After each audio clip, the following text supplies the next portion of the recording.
Good morning, student of class 11th. We are on chapter number 4, that is Animal Kingdom. And today we are going to start phylums. First of all, we are taking phylum Porifera. As the name's Porifera, that the organisms belongs from this phylum having pores in their body structure. So, in this phylum, organisms commonly called sponges. They are mostly marine and asymmetrical. Marine means marine water में जो रहते हैं and asymmetrical, जैसे कि हमने पहले भी आपको बताया है कि जो सिमेट्री होती है वो टू टाइप्स की होती है. वन इज सिमेट्रिकल होता है जिसमें हम बायलेटरल सिमेट्रिकल और रेडियल सिमेट्रिकल को कंसीडर करते हैं, एंड अनदर इज एसिमेट्रिकल जिनकी कोई सिमेट्री नहीं होती है. ठीक है. Next is primitive multicellular with cellular level organization. Level organization भी हमने पढ़ा था. ठीक है. तो ये कैसे होते हैं? ये प्रिमिटिव लेवल के मल्टीसेलुलर्स होते हैं, बट इनका जो बॉडी ऑर्गेनाइजेशन होता है it is type of cellular level of organisation. Okay. Water transport system और canal system founds there many small opening called ostia present on body wall through which water enters leading into the central body cavity known as spongiosele. तो जो ये sponges होती हैं इनकी body में centrally क्या होती है? एक कैविटी होती है. इस कैविटी को कहते हैं स्पॉन्जोसील कैविटी. और बॉडी पर छोटे छोटे जो स्पोर्स होते हैं उन पे क्या प्रेजेंट होते हैं? उन पे ऑस्टिया प्रेजेंट होते हैं. ऑस्टिया का क्या वर्क होता है? ऑस्टिया में से वाटर जो होता है वो एंटर करता है और एक वाटर कैनाल सिस्टम डेवलप करता है. ठीक है. So it leads out through a single large opening called osculum.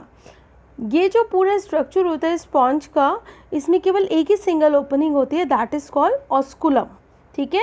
Body में टू ओपनिंग्स नहीं होती हैं, ओनली सिंगल ओपनिंग होती है जिसे हम क्या कहते हैं? जिसे हम ऑस्कुलम कहते हैं. Okay.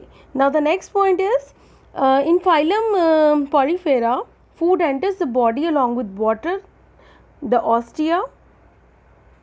Canocytes, collar cells leave the spongiosele and canal in the body wall. They trap the food and digest it within the intracellular digestion. So, in phylum Porifera, intracellular digestion are found.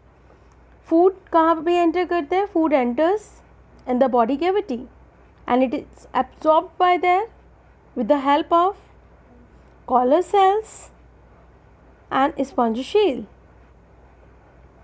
Body has a skeleton made up of spicules, sponging fibers.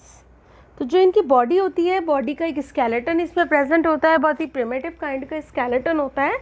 और वो किसका बना होता है? वो it is made up of spicules. या तो spicules का बना होता है, ये स्पॉन्जिन फाइबर्स होते हैं, इनका बना होता है. ठीक है.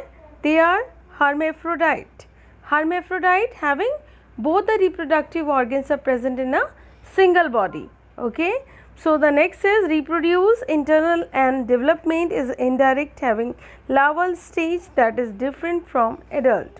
तो इसमें जो reproduction होता है, कैसे reproduction देखने को मिलता है?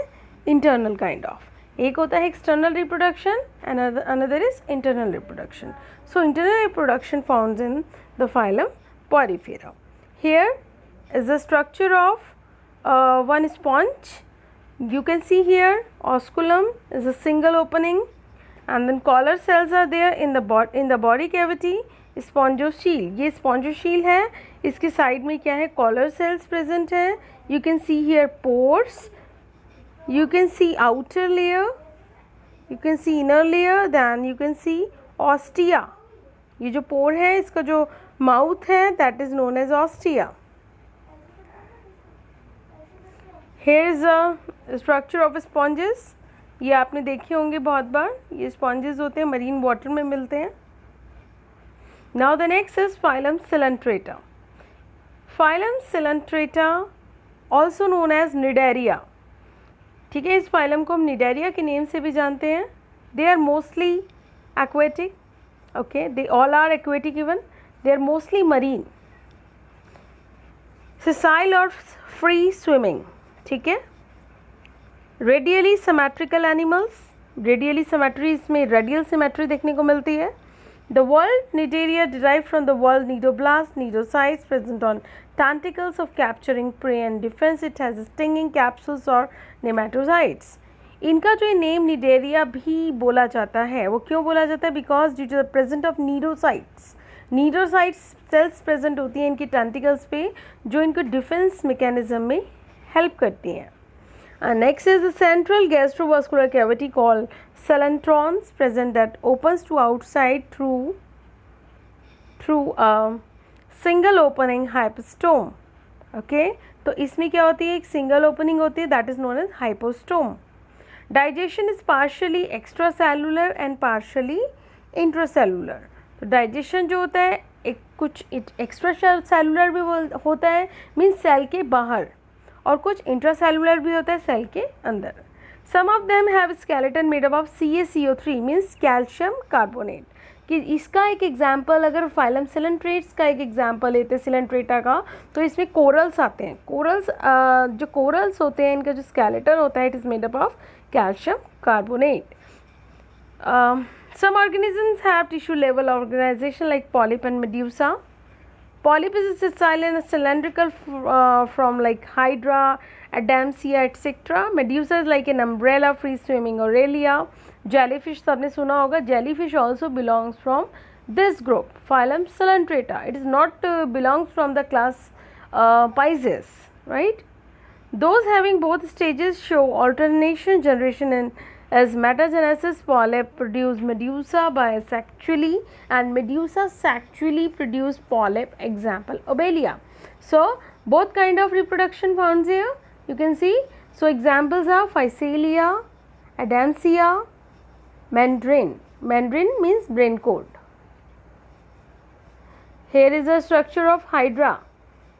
Hydra is the most important organisms belongs from the phylum Coelenterata. Hydra का हम क्लास 10th में रिप्रोडक्शन भी पढ़कर आए हैं, है ना. हाइड्रा में कैसा रिप्रोडक्शन मिलता है? Hydra having asexual reproduction. Hydra shows asexual reproduction, that is budding. So here is a layer of their body, epidermis, mesoglea, gastrodermis. Here is one cavity present, gastrovascular cavity known as, okay, tentacles are there, okay, the nerve net present here, and then mouth, one opening only. ठीक है, इसके पास भी केवल एक single opening होती है.